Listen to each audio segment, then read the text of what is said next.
ನಮಸ್ಕಾರ ಎಲ್ಲರಿಗೂ. ಇವತ್ತು ನಾವು ಸೋಯಾ ಚಂಕ್ಸ್ ಕರಿ ಮಾಡೋಣ. ಸೋಯಾ ಚಂಕ್ಸ್ ಚೆನ್ನಾಗಿ ತೊಳ್ಕೊಬೇಕು ಫಸ್ಟು. ಆಮೇಲೆ ಇದಕ್ಕೆ ಬಾಯ್ಲ್ ಮಾಡೋಕ್ಕೆ ಇಡಬೇಕು, ಸ್ವಲ್ಪ ಉಪ್ಪು ಹಾಕಿ. ಬಾಯ್ಲ್ ಆಗೋದ್ಮೇಲೆ ಸ್ಕ್ವೀಸ್ ಮಾಡಿ ತೆಕ್ಕೊಂಡು ಬಿಡಬೇಕು ಬೇರೆ ಪಾತ್ರೆಯಲ್ಲಿ. ಆಮೇಲೆ ಅದರಲ್ಲಿ ಮೊಸರು, ಅರಿಶಿಣ, ಉಪ್ಪು, ಖಾರ ಮತ್ತು ಜಿಂಜರ್ ಗಾರ್ಲಿಕ್ ಪೇಸ್ಟ್ ಮ್ಯಾರಿನೇಟ್ ಮಾಡೋಕ್ಕೆ ಇಡಬೇಕು. ಅಲ್ಲಿವರೆಗೂ ನಾವು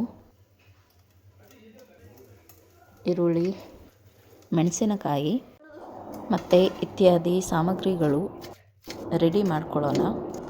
ಒಂದು ಪ್ಯಾನಲ್ಲಿ ಎಣ್ಣೆ ಹಾಕಿ ಅದರಲ್ಲಿ ಜೀರಿಗೆ, ಮೆಣಸಿನಕಾಯಿ, ಈರುಳ್ಳಿ, ಕರಿಬೇವು ಸೊಪ್ಪು, ಸ್ವಲ್ಪ ಉಪ್ಪು ಹಾಕಿ ಫ್ರೈ ಮಾಡಿ.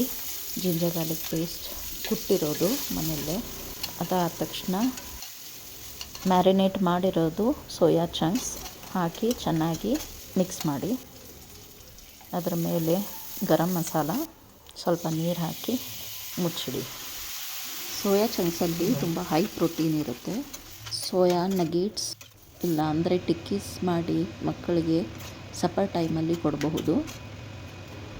ಲಾಸ್ಟಲ್ಲಿ ಕಸೂರಿ ಮೇಥಿ ಸ್ವಲ್ಪ ಒರೆಸಿ ಹಾಕಿದ್ರೆ ತುಂಬಾ ಒಳ್ಳೆ ಟೇಸ್ಟ್ ಕೊಡುತ್ತೆ.